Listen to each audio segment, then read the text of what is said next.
In this lesson, we're going to talk about network troubleshooting. We're going to talk about troubleshooting problems that occur on computer networks. I've spent many years doing this very thing, troubleshooting network problems. And the problems that arise are broad and they encompass a wide variety of issues. We can't possibly cover all of them here in this lesson. Instead, we're going to try to give you some troubleshooting techniques that you can use to troubleshoot problems that will account for about 80 to 90% of the issues that arise. You really need to become familiar with the network that you are supporting, because you'll find as you work with networks that each network has its own unique individual personality, for lack of a better word. And you'll soon learn that within a particular network, certain types of problems seem to occur more frequently than other computer networks. With that in mind, let's talk about the things we need to do to troubleshoot networking problems. There are 4 things that you should check right off the bat to determine what the problem is if you're having trouble on a computer network. Number 1, check the connection. Number 2, check the speed. Number 3, check the mode. And number 4, check the driver.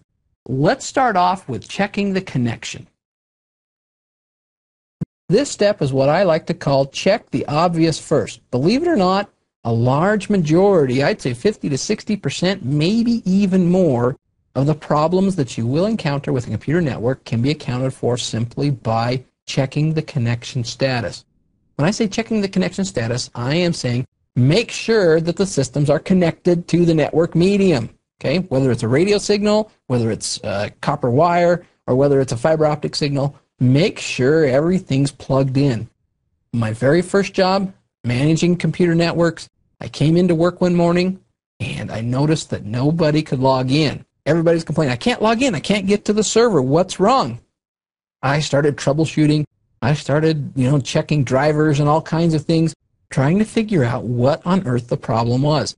I could not figure out what the problem was. And I ended up calling my supervisor, who came over, and as we started checking, trying to figure out what the problem was, guess what it was?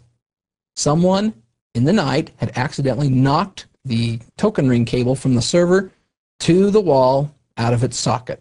Okay? That's all it was. Someone had basically unplugged the server, either by accident or on purpose, wanted to see how much fun they could have watching me trying to figure out what the problem was. I learned a lot from that experience because I immediately started trying to troubleshoot stuff way above where the problem was. The problem was simply a connection issue. The plug had come unplugged from the wall on the server. Plugged it back in, everything worked just fine.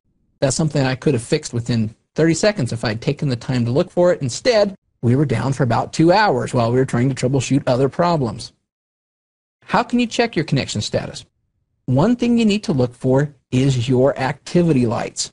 Now let's draw a sample wired Ethernet network right here, just for sake of example. We have our network card here, we have an RJ45 jack here, and it connects over into a hub or switch over here. We have ports that the RJ45 plug on the cable plugs into. Now, on most network cards, there are indicator lights that tell you what the status of the connection is. Likewise, over here on the switch, there should be an indicator light of some sort to also tell you what the status of the connection is. If you have a patch cable plugged into your network board, and you have the other end of the cable plugged into your hub or switch, and you do not have a light in your indicator lights, some of them use 2, some of them use 1, just depends on the network card. Most of them use a link light right here and an activity light. The link light is lit if the connection's good. The activity light is lit whenever data is passing to or from the card. If you're all plugged in and you do not have the link light lit on the network card, immediately you know that there is a problem somewhere.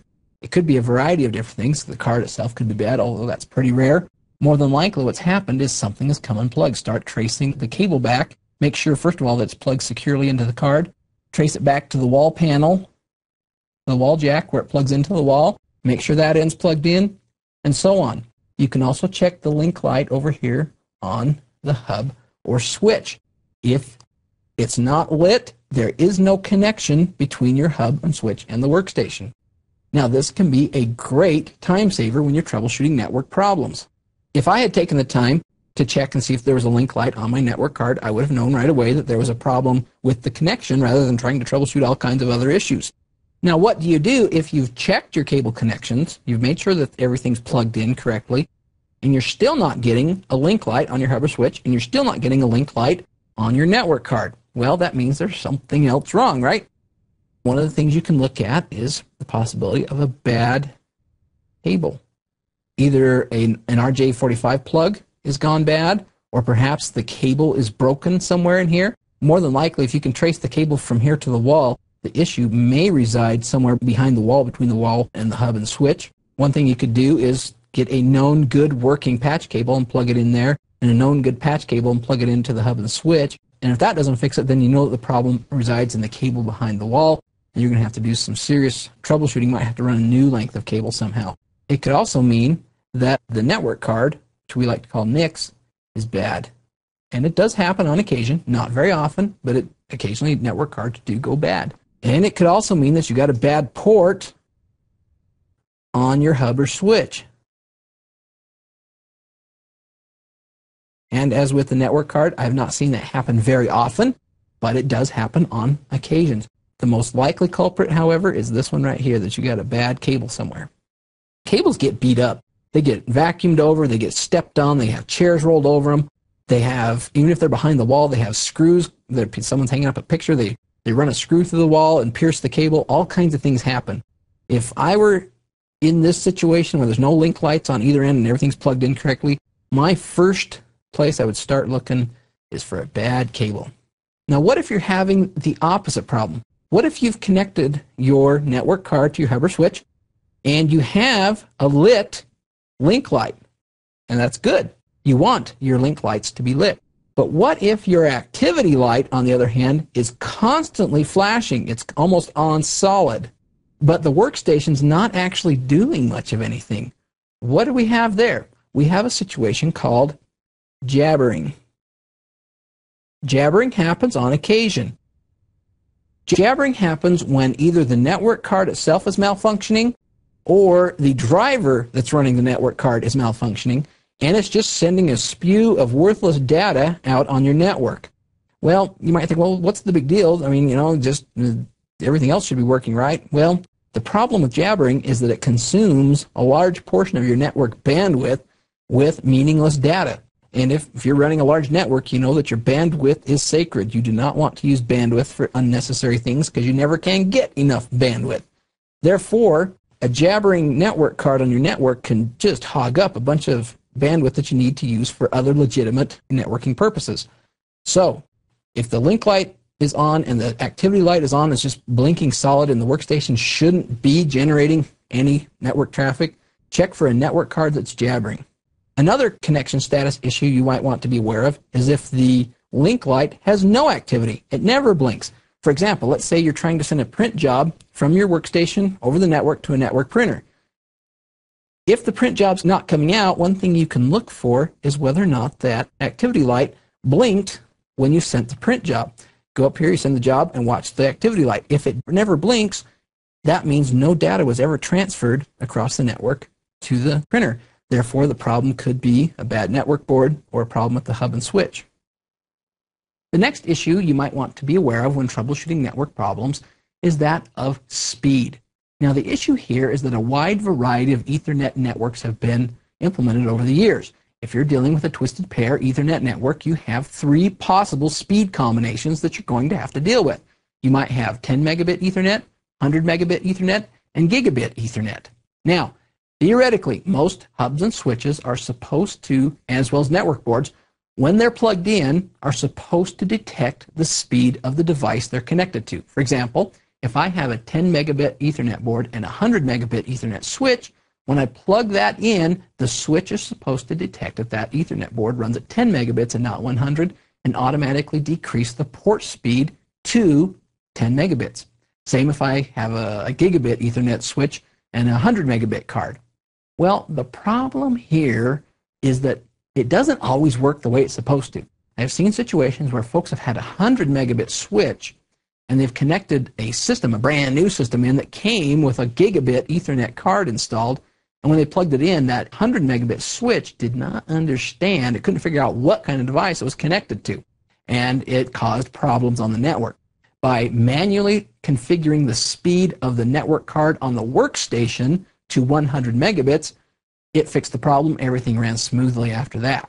Now, there's one other thing we need to talk about, and that is the network mode. Now, with Ethernet networks, they can be run in two different duplexing modes.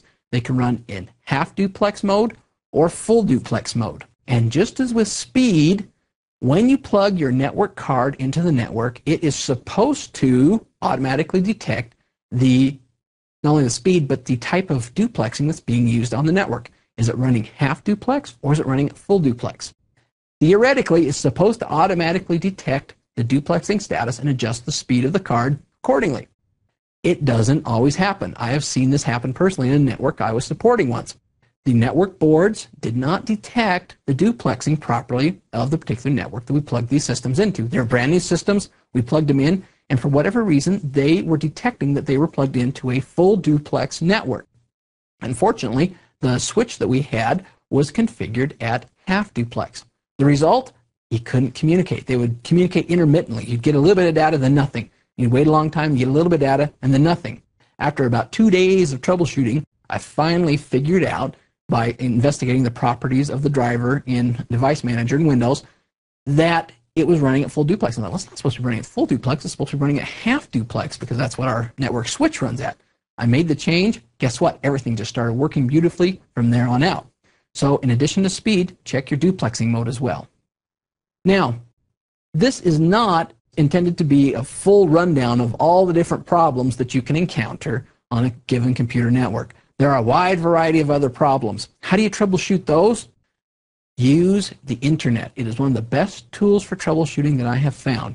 If you're using a particular type of network board or you're using a particular hub or switch, go to the manufacturer's website, look up the model, and see if there isn't a frequently asked questions or a knowledge base or something where that company has kept a record of problems that have come up and the resolutions. You can solve a great deal of problems with that resource. In this lesson, we talked about network troubleshooting. We talked about checking your connection status, checking your connection speed, and checking your networking mode to troubleshoot common problems.